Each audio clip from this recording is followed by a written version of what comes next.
Hello and good morning, everybody. It's Andy here, and Saturday. I figured I'd make a second video and start going into a little more details on some of the things like the enclosure, some of the aspects, and also a few updates with what I've been doing as far as hydroponic goes. As you can see, I've started a small project on the shelf here that I have. I just put some garbage bags, just pretty low budget, but ended up making a small enclosure that I can grow mushrooms. So we got shiitake over here, and as you can see, they're growing. It's only been, I don't know, 4 days or so, and they're coming along really quickly. It's one benefit to fungus is they want to grow and they grow really fast.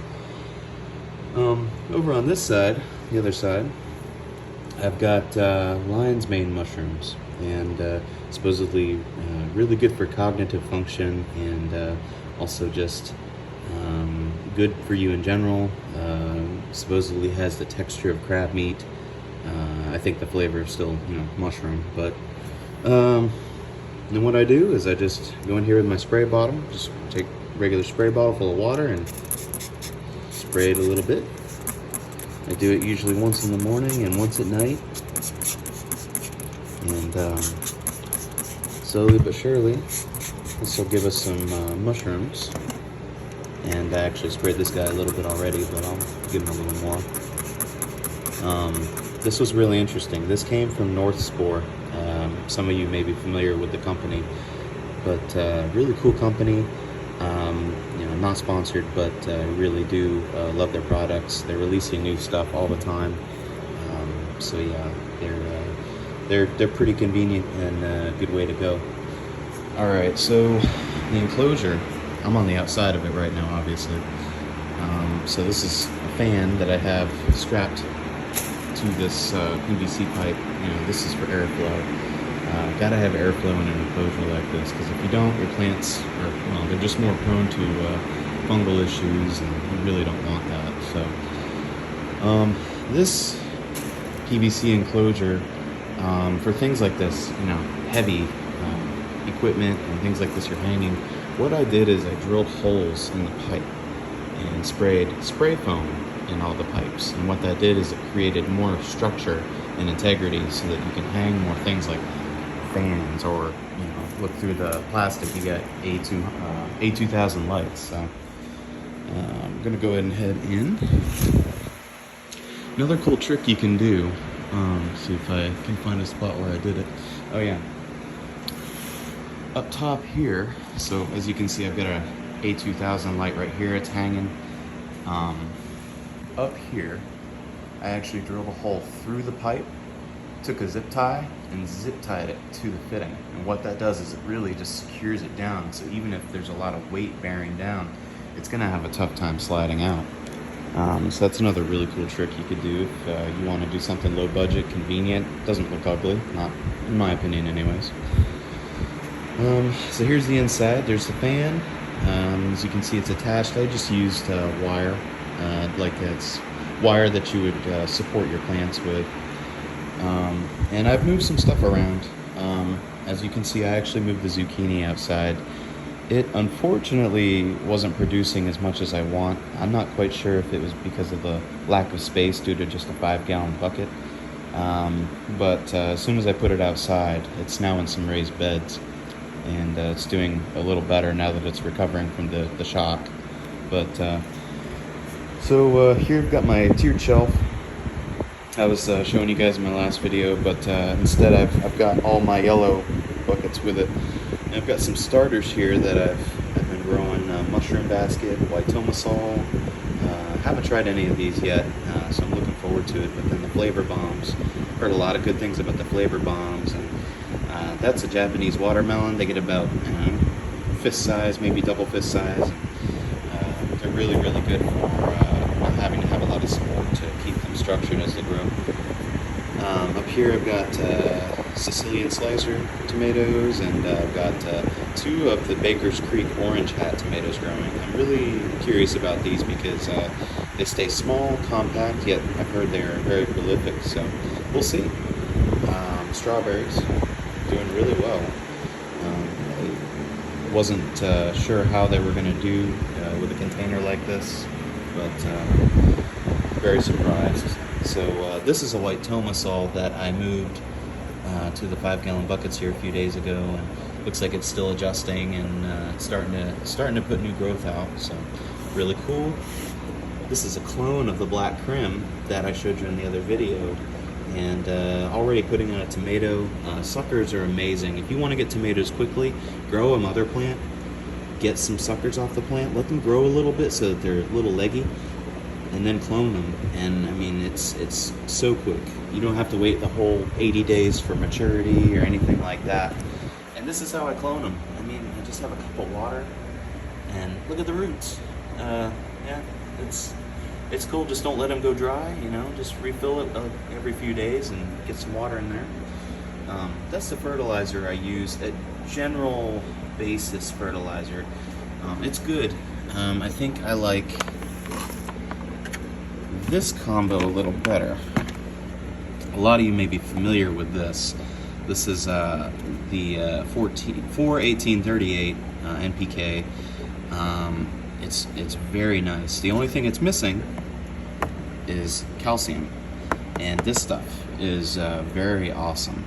What I did is I just wrote a quick measure on the front so that I can just quickly grab and go as I want. And I've been trying this, you know, these two against this, and ultimately for tomatoes especially, I'm finding that this combo right here is just fantastic.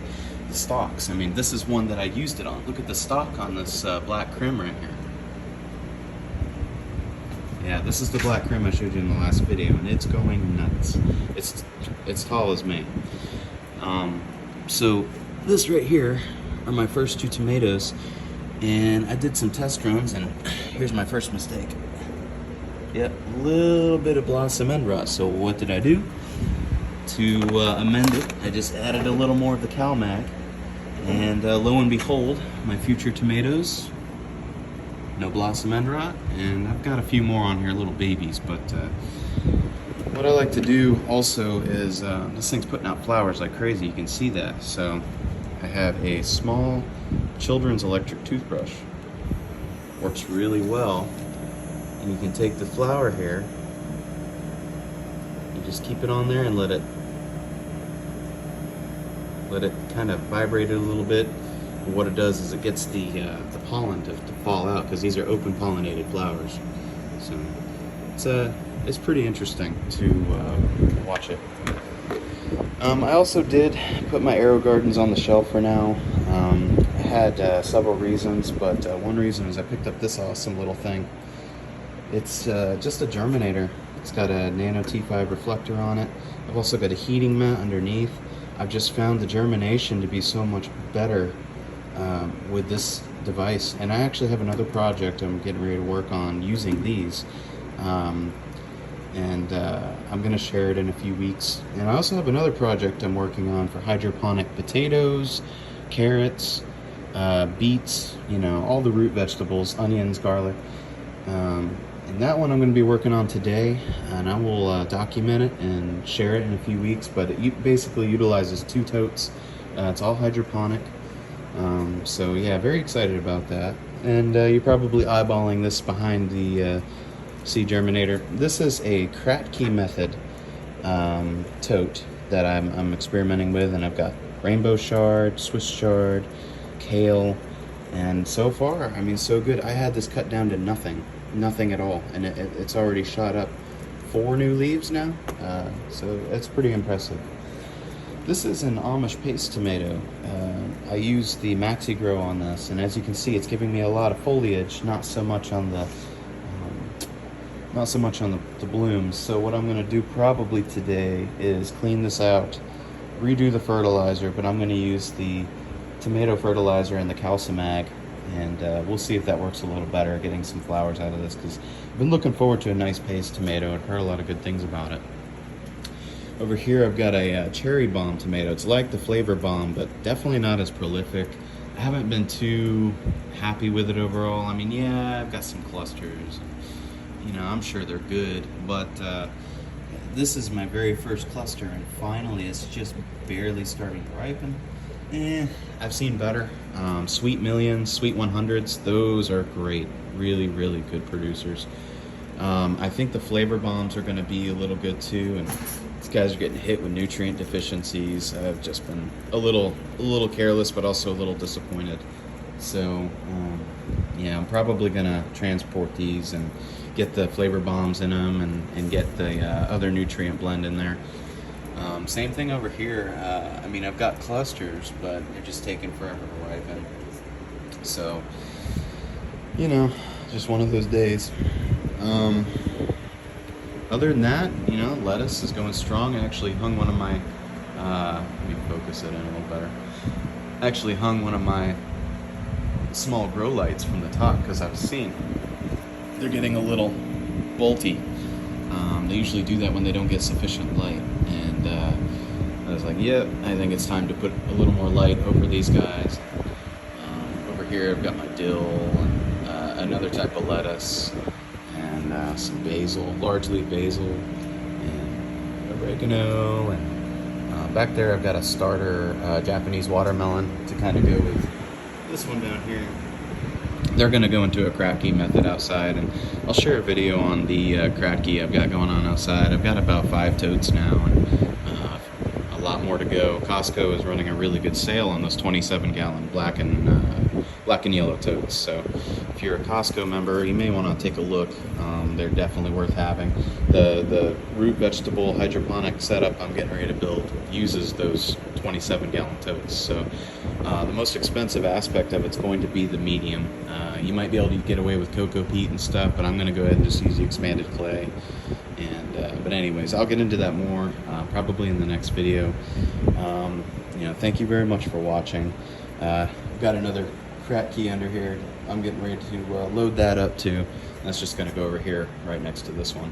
Not sure what I'm going to plant yet. Maybe jalapeno and maybe a few other things. But anyways, I just figured I'd share a little update and show what I was doing.